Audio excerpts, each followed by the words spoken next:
Kanchipuram వకుడా silks నాణ్యత మా ప్రాధాన్యత. మదీనాగూడ, మియాపూర్, హైదరాబాద్ లో త్వరలో శుభారంభం.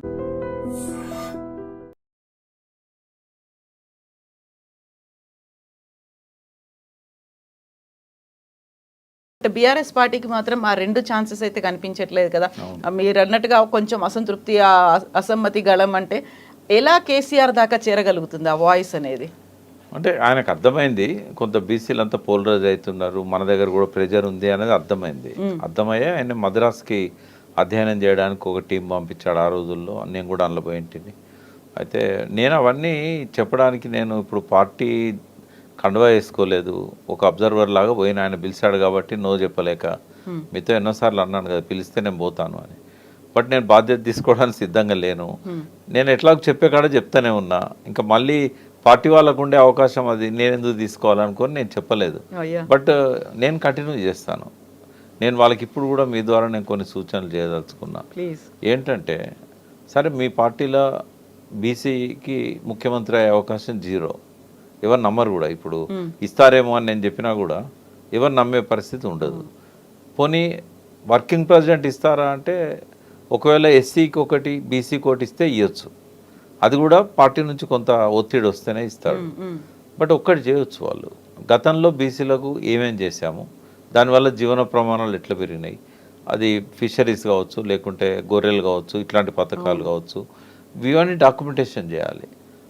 నేను ఇచ్చిన సూచనలలో కూడా ఏమన్నా అంటే, ఒక 25 సంవత్సరాల పండగ కదా రజతోత్సవం అంటే, 25 సంవత్సరాలు అయింది టీఆర్ఎస్ పెట్టి. ఒక 25 అంశాలను సెలెక్ట్ చేసుకోండి. రోజుకు ఒక అంశం మీద బ్రెయిన్ స్టార్మింగ్ పబ్లిక్లో పోయి వాళ్ళకి చెప్పండి, బుక్లెట్స్ ఇవ్వండి, మీటింగ్స్ పెట్టండి. ఒక్కొక్క స్కీమ్ గురించి ఒకరోజు, ఒక్కొక్క రంగం గురించి ఒకరోజు, 25 పాయింట్స్ మీద 25 అంశాల మీద. అప్పుడు దశాబ్ద ఉత్సవాలు అప్పుడు కొంత ప్రయత్నం జరిగింది, ఒక్కొక్క రంగం గురించి చేశారు. అదే ఇది కంటిన్యూ చేయమని చెప్పాము. అప్పుడు 20 రోజులు చేశారు. భవిష్యత్తులో ఒక బీసీ విజన్ ఓ డాక్యుమెంట్ రిలీజ్ చేయాలి. గతంలో ఎస్సీ ఎస్టీలకు సంబంధించింది 2003లో ఎన్నికల కంటే ముందు, అప్పుడు గ్రీన్ పార్క్ హోటల్లో దళిత మేధావులను పిలిచి ఎస్సీ ఎస్టీలకు ఒక విజన్ని ఆ రోజు రూపొందించారు.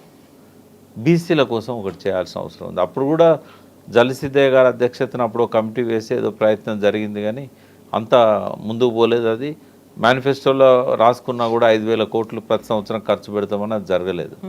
బట్ ఇది మాత్రం ఒక విజన్ను బీసీలకు ఇవ్వాలి. ముఖ్యమంత్రి ఈ పార్టీలో కాకపోయినా బీసీలకు కొంత మేలు జరుగుతుందనే ఒక నమ్మకాన్ని క్రియేట్ చేయగలుగుతాయి. ఎందుకంటే ఏ బీసీ ముఖ్యమంత్రి అవుతాడో, ఏ బీసీ పార్టీ పెడతాడో ఏం తెలియదు. బీసీల పార్టీ అయితేనే ఇంతకుముందు చెప్పినట్టుగా వస్తుంది. ఒక్కటి వస్తుందా, 4 బీసీల పార్టీలు వస్తాయో కూడా తెలియదు మనకి. మళ్ళన్న కాంగ్రెస్లో ముఖ్యమంత్రి బీసీకి ఇస్తాడనగానే కొంచెం అటువైపు ఆలోచిస్తాడు ఆయన. ఇప్పటివరకు ఆయన ఏం ఫెయిల్అవుట్ కాలేదు. ఓన్ పార్టీ పెట్టే బదులు అన్ననే ఉంటే ముఖ్యమంత్రి కావచ్చు కదా. ఎందుకంటే కాంగ్రెస్లో ఈయన కంటే గట్టిగా మాట్లాడే బీసీ ఎవరు లేరు. వాళ్ళ వర్కింగ్ వాళ్ళ ప్రెసిడెంట్ మహేష్ గౌడ్ ఉన్నా కూడా దూకుడుగా పోతున్నాడు కాబట్టి, రేవంత్ రెడ్డి మోడల్లో రాజకీయాలు ముందు తీసుకెళ్తున్నాడు కాబట్టి ఆయనకు ఆ పార్టీలో పరిశీలనకైతే వస్తుంది కదా మల్లన్న పేరు. మరి అటువంటి గొప్ప అవకాశాన్ని ఆయన వదులుకుంటాడా, బీసీ పార్టీ పెడతాడా? టీఆర్ఎస్లోకి వెళ్ళైతే ఏ బీసీ బయటకు వచ్చి పార్టీ పెట్టే పరిస్థితి కనబడతలేదు. ఇంకా బీజేపీలో వాళ్ళే బీసీకి అధ్యక్షుని ఇచ్చినప్పుడు అందులో కూడా బీసీలు బయటికి రారు. ఇంకా బయట ఉన్న న్యూట్రల్ ఉన్న వాళ్ళు ఫాలోవర్స్గానే ఉంటున్నారు తప్ప ఓ పార్టీ పెట్టి ముందుకు పోదామన్న ఆలోచన కనబడతలేదు. కొంతమంది ఉద్యమకారులు ఎవరైతే కృష్ణయ్య గారితో గతంలో పనిచేసిన వాళ్ళు కావచ్చు, కొంతమంది మాత్రం పార్టీ పెడితే బాగుండు అన్నట్టుగా వాళ్ళ లోపల ఆలోచనలు ఉన్నాయి. కానీ ఆ స్థాయిలో పెడితే అది నిలబడుతుందా? అన్ని పార్టీలు బీసీ నాదం ఇచ్చినప్పుడు బీసీలు పార్టీ పెట్టినా కూడా బీసీ ఓటు చీలిపోతాయి. ఇట్లాంటి సమస్యలన్నీ కూడా బీసీలు ఎదుర్కొంటారు. బట్ ఒకటి పాజిటివ్ ఫీచర్ ఏంటంటే, రాజ్యాధికారం రావాలనే ఆకాంక్షకు బలం చేకూరుతుంది రోజు రోజుకు. కాబట్టి చూడాలి భవిష్యత్తులో ఎట్లా ఉంటుంది. పార్టీ పెడితే అది క్లిక్ అవుతుందా, లేకుంటే కేసీఆర్ అన్ని విషయాలలో తెలంగాణ పట్ల అవగాహన వ్యక్తి, పరిపాలనను చాలా అద్భుతంగా చేశాడు. వ్యక్తిగతంగా ఎన్ని ఆరోపణలు ఉన్నా కూడా సంక్షేమం అభివృద్ధి విషయంలో ఎక్కడో ఉన్న అట్టడుగున ఉన్న తెలంగాణను అన్ని పారామీటర్స్లలో టాప్ 5 ప్లేస్లోకి తీసుకొచ్చాడు. కాంగ్రెస్ ఎంత తిట్టినా కూడా మొన్న వేసిన స్టాటిస్టికల్ అబ్స్ట్రాక్ట్లో ఏ రంగం ఎంత ప్రగతి, ఎంత ప్రోగ్రెస్ రికార్డ్ అయిందని చెప్పింది. రిజర్వ్ బ్యాంక్ అయితే మొత్తం ప్రపంచంలోనే గ్రోత్ రేట్లో తెలంగాణ ఫస్ట్ ఉందని చెప్పింది. కాబట్టి ఇవన్నీ చూసినప్పుడు కేసీఆర్ ఈ proved himself is the best CM. కాబట్టి ప్రజలలో కంపారిజన్ కేసీఆర్తో పోల్చుకుంటారు రేవంత్ రెడ్డిని. పోల్చుకున్నప్పుడు రేవంత్ రెడ్డి కంటే ఎన్నో రెట్లు కేసీఆర్ గొప్పగా కనబడతాడు. అంటే ఆయనకున్న విజన్ కానీ ఆ అడగకుండానే వరాలు ఇచ్చిన పథకాలు కానీ. కాబట్టి ఎమోషనల్గా పోయి ఒక మంచి వ్యక్తిని సీఎం కాకుండా మనంతటా మనమే ఇదివరకు చెడగొట్టాం మళ్ళీ చెడగొట్టుకుందామా, ఇట్లాంటి రీథింకింగ్ అనేది వస్తుంది రాబోయే రోజుల్లో. నాకు తెలిసి అయితే ఒక 1 to 2 years వరకు కేసీఆర్ పెద్దగా బయటకు వచ్చి చేసేదేమి ఉండదు. ఎలక్షన్ ఇయర్లో ఏమన్నా బయటకు వచ్చి చేస్తాడేమో. ఎప్పటిలాగానే అక్కడ ఆయన డైరెక్షన్ ఇచ్చుకుంటూ వచ్చిన వాళ్ళని ఇంత ముందు కంటే కొంచెం లిబరల్గా కలుసుకుంటూ ముందుకు పోతారని అనిపిస్తూ ఉన్నది. ఆయన రావాల్సిన అవసరం లేదు, అలాంటి కంప్లైంట్స్ కూడా రావంటారా? అంటే ఎందుకంటే అందరినీ కలుస్తున్నప్పుడు ఎందుకు వస్తాయి? మొన్న మేము పోయినాడు విషయం చెప్పడానికి బర్త్డే రోజు పోతే 10,000 మంది మార్నింగ్ నుంచి ఈవినింగ్ వరకు కలిసిన వాళ్ళు 10,000 మంది ఉంటారు దాదాపు. ప్రతి ఒక్కరు సెల్ఫీ దిగారు ఆయన దగ్గర పోయి. అంటే అంతకుముందు 3-4 రోజుల నుంచి ఇదే రద్దీ ఉందని చెప్పాడు. కాబట్టి కొంత ఆయన లోపల కలవాలనే ఒకటి అది రెక్టిఫై చేసుకున్నట్టు కనబడుతూ ఉంది. బట్ ఉద్యమకారులందరినీ పిలిపించి గతంలో తన వెంట ఉన్న వాళ్ళకి ఆ గౌరవం ఇస్తాడా అనేది చెప్పలేము మనం. కాకుండా కేసీఆర్లో మాత్రం కొంచెం మార్పు వచ్చింది, కొంత పాజిటివ్ కనబడ్డది. ఆయన లోపల ఉత్సాహం వచ్చింది, ఇంతకుముందు లేనంత యాక్టివ్గా ఉన్నాడు. అది కాన్ఫిడెన్స్ కూడా కనబడుతూ ఉంది. అది కనబడతా ఉంది. స్టార్టింగ్లో పదవి పోయిందని ఒక దిగాలు కనబడేది. బట్ ఆ తర్వాత కాలంలో దాన్ని ఓవర్కమ్ అయ్యాడు ఆయన. మళ్ళీ మనమే వచ్చేది, ఇంకెందుకు ఆలస్యం అన్నట్టు ఉన్నది ఆయనకి.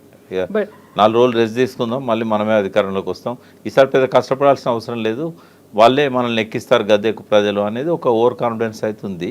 బట్ బీజేపీ థ్రెట్ అనేది ఉంది ఆయనకు, అది తెలుసు. బయటికి అంత కార్యకర్తలకు క్యాడర్కు విశ్వాసం ఇచ్చినా కూడా బీజేపీ నుంచి ఒక థ్రెట్ అయితే ఉంటుంది. ఎందుకంటే యాంటీ కాంగ్రెస్ ఓట్ అనేది స్ప్లిట్ అవుతుంది.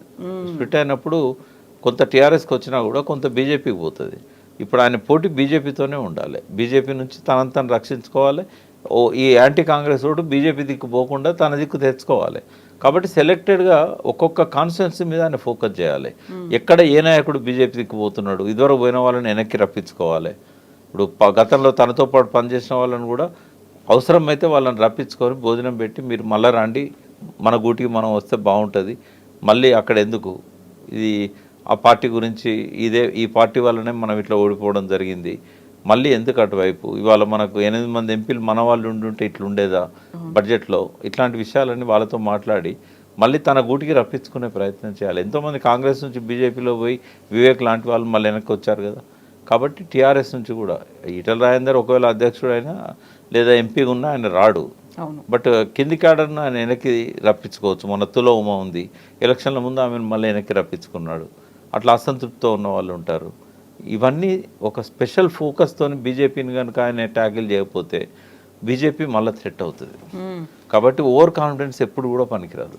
సో ఎంత కాంగ్రెస్ నుంచి ఒక అధికారం అనేది మాకు వస్తుంది, ప్రజలు మాకు ఇస్తారు అనుకున్నప్పటికీ అక్కడ బీజేపీ అనే ఒక బ్యారియర్ ఉంది, దాన్ని చూసుకోవాల్సిన అవసరం ఉంది. పైకి ఓవర్ కాన్ఫిడెన్స్ ఆయన లోపల కనబడ్డా కూడా ఈసారి అంత ఈజీగా పోవడం అనిపిస్తున్నది. బీజేపీ పట్ల లోపల ఆయనకు ఆలోచన ఉండి ఉంటుందని నేను అనుకుంటున్నాను. ఆయనకు